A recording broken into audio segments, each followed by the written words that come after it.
Na 7. vrhu slovenskega gospodarstva, ki ga je Gospodarska zbornica Slovenije pripravila 14. novembra na Brdu pri Kranju, je več kot 450 gospodarstvenikov, ministrov, poslancev ter predstavnikov drugih socialnih partnerjev in organizacij obravnavalo gospodarske in politične razmere v Sloveniji ter možnosti za čim hitrejši izhod iz krize in razvojni preboj. Slovenski gospodarstveniki so predstavnikom vlade in parlamenta predstavili svoja pričakovanja in konkretne predloge za spremembe, usmerjene predvsem v razvoj in večjo konkurenčnost. Poudarili so, da mora Slovenija delovati kot pravna država, podjetjem je potrebno zagotoviti boljše poslovno okolje in gospodarstvu omogočiti nov razvojni zagon. Zavzeli so se tudi za odločno podporo izvozu. 4 sklope predlaganih ukrepov so poleg Alenke Avberšek, izvršne direktorice Gospodarske zbornice Slovenije, predstavili člani predsedstva GZS, Cvetana Rijavec, Zdravko Počivalšek, Stojan Petrič, magister Iztok Seljak in Tatjana Fink. Pravna država, ki jo terjamo, mora ločiti zrno od plev, povrniti varnost in ugled večini družbeno odgovornih podjetij in slovenskega menedžmenta. Predvsem pričakujemo ukrepe za odprave vrste ovir, ki so nujne za zagon infrastrukturnih zelenih investicij, vključno z ukrepi za pospešeno trajnostno in varno gradnjo, mobilnostjo in podobno. Pomembno pa je to, da vsi, ki odgovarjamo za rezultate poslovanja podjetij, ne bomo nikoli odpustili dobrega delavca. Da slovensko gospodarstvo z novo strategijo gospodarske politike potrebuje gorivo za nov zagon in nove razvojne investicije. Želimo izvozno strategijo, ki bo povezovala, ki bo spodbujala, branila, predstavljala in odpirala vrata za slovenska podjetja. S strani celotnega predsedstva zbornice se dajemo na razpolago z vsemi našimi kompetencami, da v prihodnjih dneh za ministri gospodarskega dela vlade ta program dodelamo, ga konkretiziramo najkasneje do konca leta. Podpredsednik vlade in minister za gospodarski razvoj in tehnologijo, magister Radovan Žerjav, je udeležence nagovoril z besedami.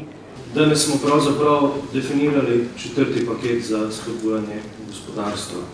Sicer pa so navzoči ministri, ki so v nadaljevanju srečanja odgovarjali na konkretne pobude gospodarstvenikov, vrh slovenskega gospodarstva ocenili zelo pozitivno. Jaz ocenjujem ta vrh kot zelo pozitiven, tudi vizavi te izmenjave mnenj.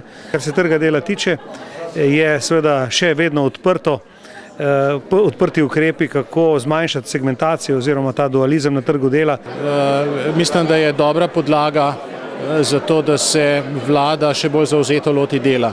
Jaz sem mogoče pogrešal majčkeno večje zanimanje gospodarstva za raziskave in razvoj, za znanje, za podporo dejansko večjim vlaganjem na to področje, ki tudi mene, tudi moj resor zanima.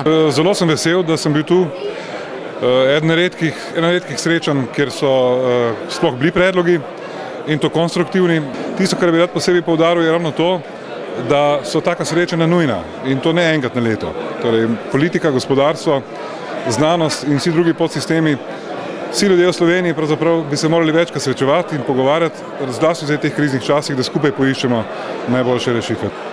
Predvsem pa me je poleg te konkretizacije na nek način veselil tudi optimističen zaključek, kajti to je tisto, kar moramo v Sloveniji sejati, vsak pa na svojem področju mnogo narediti. Predsednik Državnega zbora Republike Slovenije, dr. Gregor Virant, je v svoji oceni vrha slovenskega gospodarstva dejal. Mislim, da je pomembno, da politiki, ministri in parlamentarci poslušamo in tudi slišimo gospodarstvenike.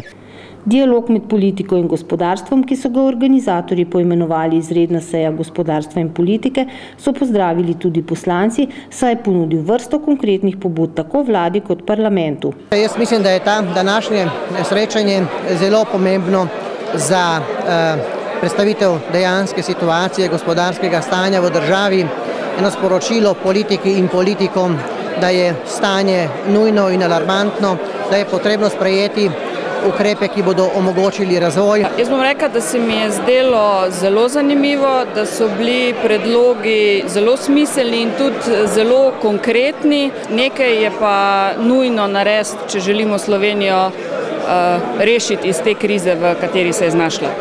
Ja, mislim, da je tole res odlična prireditev. jo pozdravljam. Seveda tudi ukrepi, ki smo jih slišali, so zelo konkretni strani gospodarstva. Jaz osebno mnogo ali pa večino izmed njih podpiram. Upam, da bomo tudi v parlamentu, v zakonodajnem postopku uspeli uveljaviti čim več teh rešitev. Kako pa so 7. vrh slovenskega gospodarstva videli predstavniki podjetij? Mislim, da je udeležba bila prekrasna, govorimo o številu ljudi in tudi o inputih, ki so jih gospodarstveniki dajali. Bi pa rada dodala, da za zagon gospodarstva potrebujemo zakonodajo, ki se ne vpleta v dnevno poslovanje podjetij. Ja, pravzaprav sem tudi jaz zelo zadovoljen, ker se je pravzaprav začelo konkretno pogovarjati, iskati dialog. No, menim, da smo podali konkreten okvir z predlaganimi ukrepi vladi. Predvsem smo se uspeli tokrat skoncentrirati na 4 zelo ključna in pa tudi zelo jasna sporočila. Ta sporočila, temeljne zahteve za izhod iz krize, predstavljene na 7. vrhu slovenskega gospodarstva, so gospodarstveniki zapisali tudi v poziv gospodarstva za uspešno Slovenijo. Ta poziv, ki od celotne politike zahteva ukrepe na 4 področjih: pravne države, boljšega poslovnega okolja, novega razvojnega zagona in odločne podpore izvozu, poslovneži od danes naprej že podpisujejo na naši spletni strani. Vabimo vas, da poziv s svojim podpisom podprete tudi vi.